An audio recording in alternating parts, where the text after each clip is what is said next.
வணக்கங்க. இன்னைக்கு புளிச்சக்கீரையில் என்ன நன்மைகள் அப்படின்னு பார்க்கலாம். இந்த கீரை ஒரு மாசத்துல நம்ம கடையணும். இப்ப கிராமத்துல வயல்கள முத்தி போச்சு, அதை நம்ம கடைய முடியாது அப்படின்னு நினைக்கிறீங்க. அவங்களுக்கு ஒரு நல்ல ஐடியா. இந்த கீரை என்ன பண்ணும், பறிச்சு இத்துடன் சேர்த்து மல்லித்தலை ஒரு கைப்பிடி அளவு சேர்த்துக்கணுங்க. இரண்டையும் மிக்ஸ் பண்ணி வேக வைக்கணும்.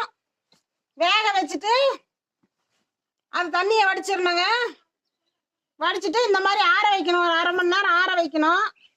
ஆற வச்சுட்டு தேவையான பொருள்: வெங்காயம், பூண்டு 2 கட்டி, கருவேப்பிலை, வெந்தயம், காஞ்ச மிளகாய் ஒரு 5, கடுகு, சீரகம், எண்ணெய், உப்பு இதெல்லாம் சேர்த்துக்கணுங்க. இப்போ சிட்டியில் இளங்கீரை தான் கொண்டு விற்பாங்க. நாம எப்பயுமே நம்ம கிராமத்துல எப்பயுமே கடையலாங்க. ஒரு செடியில தலை இருக்கும் வரை நாம கடையலாம். இந்த கீரையில கேன்சரை தடுக்கும், கொழுப்பு சத்தை குறைக்கும், மற்றும் நிறைய நோய் எதிர்ப்பு சக்தி இருக்குதுங்க. இப்ப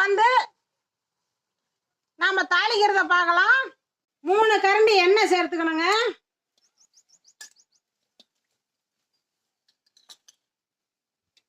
எண்ணெய் நல்லா காயிட்டுன்னு ஃபர்ஸ்ட்ல வெந்தயம் சேர்த்துக்கணுங்க.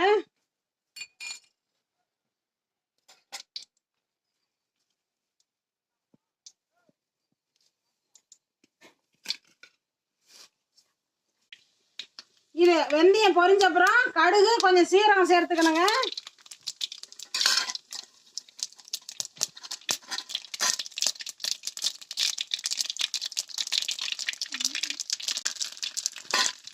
பூண்டு, வெங்காயம், கருவேப்பிலை நல்லா வதக்கிக்கணுங்க. நல்லா வதங்கிருச்சு.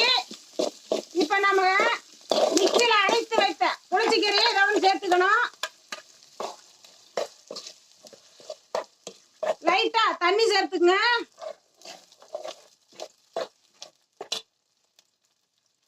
உப்பு தேவையான அளவுங்க. இதுக்கு புளி சேர்க்க வேண்டாம், புளிப்பு தன்மை இருக்கும். வேணும்னா நம்ம நாட்டு தக்காளி 2 சேர்த்துக்கலாம். நான் 2 நாட்டு தக்காளி போட்டு அரைத்து விட்டேன். கொஞ்சம் புளி சேர்த்துக்குங்க. லைட்டா புளி சேர்த்துக்குங்க. சேர்த்துக்கிட்டு லைட்டா இப்படி கடைங்க. ஏன்னா அரைச்சதும் கொஞ்சம் கடைஞ்சா இன்னும் டேஸ்ட் அதிகமா இருக்குங்க.